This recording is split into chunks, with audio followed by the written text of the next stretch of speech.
wal mu'alif qad sallahu sirrah. Syahdan situ. Betul. Syahdan satu perkara yang disaksikan benar, itu mana syahdan. Yang macam syahidan, orang lain pula nama orang. Maka diketahui daripada yang tersebut itu, ya, itu mana amila bima alima warasahullah imam lam ya'lam, dan ayat seterusnya, ya, mensyaratkan ada ulumul ladunyah, bahawa ilmu yang disuruh sembunyikan akan dia oleh Allah Ta'ala dan Rasulnya kepada bukan ahli. Mana ilmu yang selain daripada keperluan zahir syariat. Dan zahir syariat ilmu fiqh itu tak boleh sembunyi. Kalau siapa sembunyi, aljamahullahu bilijami minan nar, Tuhan akan kekang mulut dia dengan kekang api neraka. Orang nak tunjukkan saya semayang, saya tak reti ni rukun macam mana, dia tak tunjuk, nak kena kekang pun. Itu benda kepentingan wajib disampaikan. Ada pun benda yang sir-sir, tengok kalau orang tu belum keahlian, jangan dibuka. Inilah aktumu min ilmil jawahirahu kaila yarazu kazajalin fayaftatina.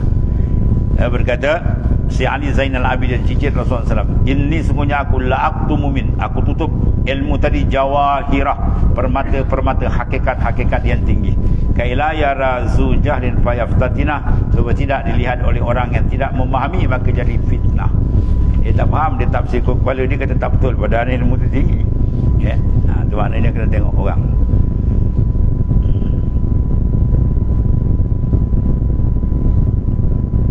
Dengan dalil Al-Quran dan hadis Nabi SAW dan asar sahabat dan perkataan ulama yang tersebut, maka batallah perkataan orang yang mengatakan bahawasanya tiada bagi Nabi dan ulama menyembunyikan ilmu dengan dalil yang tersebut. Yang tak sembunyi itu ilmu yang perlu secara umum, itu memang tak sembunyilah, ya, Nabi dah sampai semua. Ada pun bab-bab ilmu khususiah, itu dibagikan Nabi kepada orang yang tertentu, ya. Sebab pula ilmu yang disembunyi itu ilmu hakikah, ilmu yang bincangkan dalam perjalanan hakikat yang tinggi, kerohanian yang tinggi.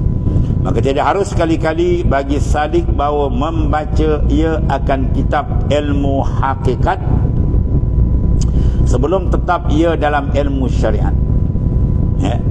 Ilmu syariat tauhid, usulul tauhid am, dia tak mengaji, dia pergi buka kitab tauhid khas. Maka 88 tentang tauhid khas, kadang-kadang ada tasyabuh, ya, yang dia tak faham, ya. Kita naklah berdepan dengan Allah Ta'ala, menghadap, dia ingat menghadap jadi ya, menghadap jadi syirik jawab dia. Sebab dia tak mengaji usul dia dengan kemas, dia kena faham makna itu, contohlah, ya. Bahawa membaca ia akan kitab ilmu hakikat sebelum tetap ia dalam ilmu syariat dan tarikah, dan sebelum talaki daripada guru yang ahlinya yang wasil. Jadi kena talaki, ya, mengambil daripada guru.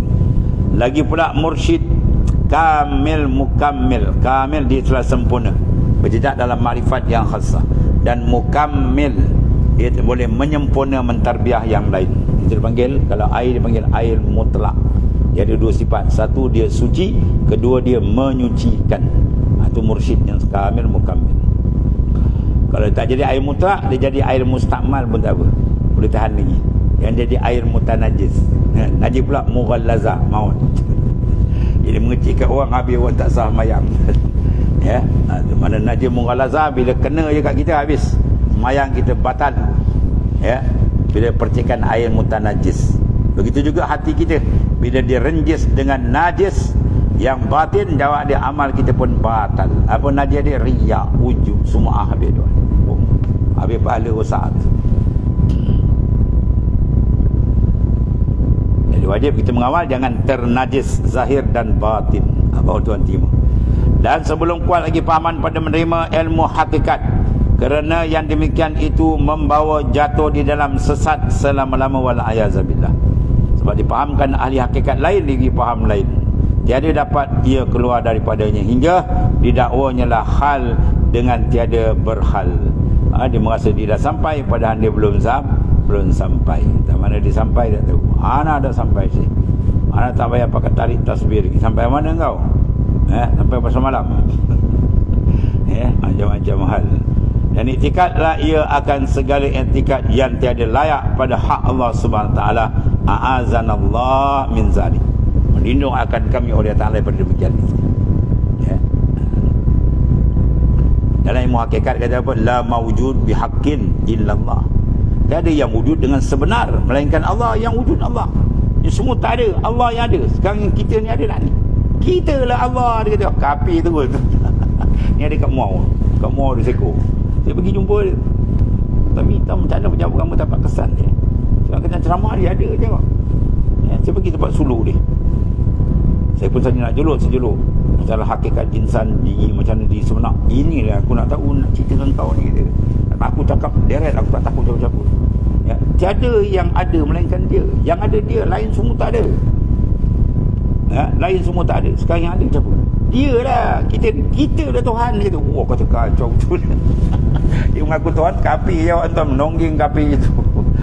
Macam-macam. Padahal ulama sufi kata tiada maujud, tapi dikait bihakin, maujud yang hakiki. Maujud kita ni tak panggil sebab maujud kita ni majaz. Maujud yang muqayyad, tidak dipandang oleh sufi. Yang dipandang adalah maujud yang mutlak, wujudul mutlak, wujud yang tidak terikat dengan sesiapa. Siapa dia? Allah lah. Wujud kita semua ni terikat, muqayyad. Kita terikat dengan kudrah, iradat, ilmu Tuhan. Itu maksud dia. Dia pergi bantai sebab apa? Tak faham ke salah. Kalam tu kalam sufi. La mawjud bihaqqin illallah. Betul dah tu. Dia pula pergi tafsir tiada yang wujud. Ya, melainkan dia. Ni yang wujud siapa? Dia lah. Gitu. Parah kita ni. Allah, macam-macam hal. Maka sayangnya bagi saudara yang menuntut dan mengusahakan rahsia tersembunyi itu supaya menjadi ahlinya dan boleh kemenangan di dalam akhirat. Mana benda macam ni kena buat tutup, jangan buka. Palzam, tutup lidah. Jangan dibuka, bukan ahlinya. Ya. Kitab gitu kan, saya kena sekali. Kitab Hikam Abi Madian Al-Tilimsani. Kita dah kata banyak tempat kita mengajar. Satu tempat saya tak boleh mengajar. Dia baca-baca sangkut. Masalah sangkut. Bahawa dia ni tak boleh terima. Sampai-sampai dia tertengah. Kita dia pergi. Tukar kita lain. Padahal kita tu dah beberapa kali tempat lain kita kata banyak kali dah. So sedap dia baca kan. Dia bertempat tu kita sangkut. Bukan orang sangkut, kita pun sangkut. Nak orang-orang tengok tak pergi. Pasal ni. Ya. Rupanya dia tak boleh masuk. Dengan tukar kita lain. Ya. Tubuh Abi Madian. Berputuhatul Makiyah. Pegangkan tu baca. Ya, kita ada 12 ilmu yang pegang kita tu. Macam tiga tengok bosi. Kalau tengok bosi dah gigit tak boleh. Batal lagi kita. Bukan kita tu salah. Tak ada ahli. Itu salah. Maka sayangnya bagi saudaraku yang menuntut dan mengusahakan rahsia tersembunyikan, ya, tersembunyikan itu supaya menjadi ahlinya dan beroleh kemenangan di dalam akhirat. Kemudian kata Imam Hujjatul Islam di dalam Ihya, Imam Ghazali radhiyallahu anhu, barang siapa tiada baginya perolehan daripada ilmu ini, mana ilmu makrifat yang khasah ni, yakni daripada ilmu batin rahsia ini, nasai ditakut atasnya mati dalam atas kafir wal ayazubillah. Ya, ilmu apa? Ilmu tasawuf yang membahas masalah pembersihan dalaman. Sekurang-kurang diperoleh daripadanya membesarkan akan dia dan mentakzimkan akan orang yang mempunyai dia. Ya. Jadi orang membesarkan, membenarkan, tasdik bagi ahli daripada wilayatul sughra, kata Imam Junaid. Membenarkan perjalanan sufi yang kita benar pun satu karamat, satu kelebihan besar. Kita mentazimkan dia dan membenarkan ahli orang. Ini bukan tazim, dia gembat kawan. Dia semua mengarut dia zikir macam monit. Kau terberuk. Ya, kau terberuk, disuruh muka kau macam beruk. Tak reti, jangan ada bercakap kan serah ahli. Ada satu ustaz tu bagus. Kita ulur kitab ni, minta maaf saya bukan ahli. Cari ahli lah. Tu bagus. Ni lah, oi ni tak boleh ni. Ni menjadi syariat macam kau seorang kerti syariat tu. Sekil kepala semua tahu. Dan kata setengah arifin, barang siapa ada padanya dua perkara, dan saya tiada terbuka baginya suatu pun daripada ilmu ni. Jaga tu. Yang pertama bid'ah. Bid'ah. Yang kedua kibir, takabur. Takabur ada, takkan dapat. Ya, dan bid'ah mana menyalahi akan perjalanan rohani Rasulullah SAW. Ini bid'ah di si ahli sufi. Batu setengah daripada kalangan sufi, fa ayyu akbarin bid'ah min hubbid dunya. Ya, ni Wahabi tak pernah dengar kalam ini. Mana satu bid'ah yang paling besar daripada hubbud dunia. Hubbud dunia tu bid'ah paling besar di antara bid'ah besar. Ada orang bahan ni. Ya, bid'ah, hubbud dunia bid'ah. Ada orang cerita tu bid'ah paling besar. Ya, dengan dia terhijab manusia dengan Allah Ta'ala.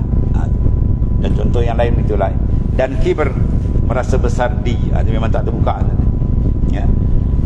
Syurga sana tak terbuka, syurga sini pun tak terbuka. Ya, tilka darul akhirah naj'aluha lil ladzina la yuriduna 'uluwan fil ardi wala fasada. Demikian demi akhirat, syurga kami sediakan bagi orang yang dalam kalbi dia tidak ada kehendak membesarkan diri dan melakukan maksiat. Itu syurga untuk orang. Kalau ada je pun tutup. Sana tutup, di sini pun makrifat pun ditutup oleh Ta'ala. Dan satu lagi, dan kata setengah, barang siapa kasih akan dunia tu bina besar tu, atau mengekali atas mengikut hawa nafsunya, ikut bodoh, tak pernah nak kerat, ya, sebab dia tak reti bahaya nafsu. Sebab ilmu tasawuf tidak didekati, bahkan ditakutkan orang mengaji ilmu tasawuf. Nah, saya tiada tahqiq. Ada setengah tu pula dia pandai-pandai dia, kau ngaji tasawuf, kau tasawuf nanti dia tasawuf dia. Kau tu bobos tahu tu tak ngaji tasawuf, lingkup jawab dia. Ada yang teruk pula, dia kata ilmu tasawuf dia air caw. Macam mana? Tahu air caw? Air longkang. Dia menghina ilmu tasawuf, kafir jawab tuan. Sebab ilmu tasawuf semua berteraskan nas Quran dan hadis Nabi SAW. Buka lah. Ya. Kalau kita buka kitab tu pun cukup dah tu. Kitab apa? Penawar hati. Pun cukup dah dalam.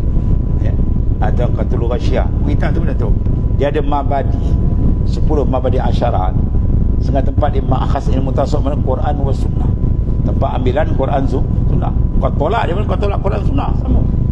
Ya. Takabur tak ada dalam Quran ke? Bahas. Ya. Aba wastakbara tu yang kita bincang.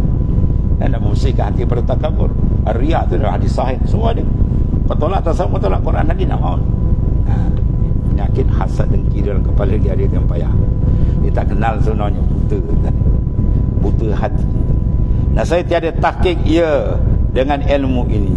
Ya, jikalau tahqiq ia dengan ilmu yang lain sekalipun, ya, mazhab 10 mazhab dia alim. Tapi tahqiq dalam ilmu sir ni dia tak ada tahqiq. Dia tak perasan kat dia bergayuh dalam kalbi dia penyakit-penyakit yang berat-berat. Ada seorang ulama besar dia cerita, satu orang ni nak buat master dengan dia. Dan berbuat tu dia minta dengan tugu dengan syekh. Ya, syekh tu profesor. Dia tadi minta dengan saya itu, macam mana nak jadi masyhur. Ngiling tu. Dia macam mana nak jadi glamour. Dia jadi glamour. Syekh tu mengiling kepala dia. Orang bawa ilmu nak ke Tuhan, kau nak jadi glamour. Mana dia memperalatkan ilmu untuk kepentingan nafsu dia lah, supaya orang pandang dia hebat. Itu tak rusak. Jahannam habis. Lepas tu Nabi Dawani, man talabal ilma liumariya bi subaha wa liyasfa wujuhan nasilai falyatabawa maq'adahu minan nar. Siapa tuntut ilmu agama ni, tujuan dia nak berbangga dengan orang lain, dan tujuan dia nak cari glamour supaya orang kenal dia hebat dia, sediakan neraka tempat dia. Falyatabawa maq'adahu, sediakan tempat duduk di dalam neraka Jahannam.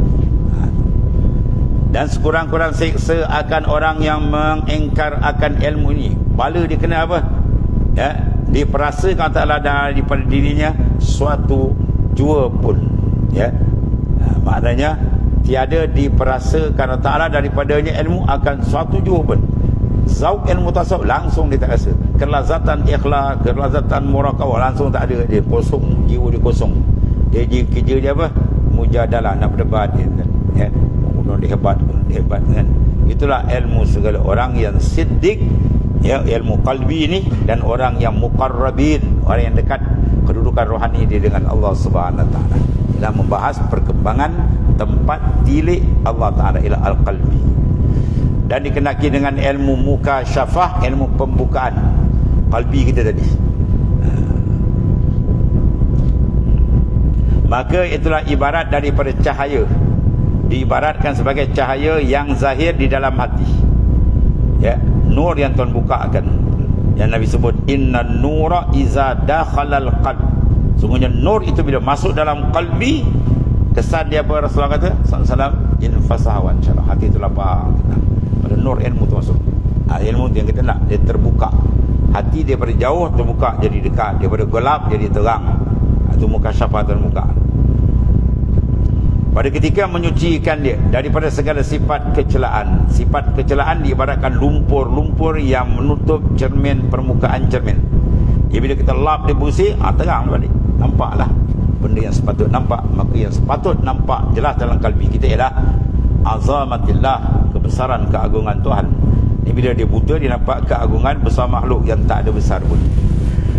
Dan supaya dipersalinkan dengan karamah kemuliaan dan dianugerahkan dengan maqamul wilayah, makam kewalian, ya, makam kekasih Tuhan, dengan bersungguh-sungguh mengerjakan ibadah dan mujahadah. Kalau dia mengerjakan ibadat, banyakkan warid, itu dia panggil dia ada nurut tawajuh.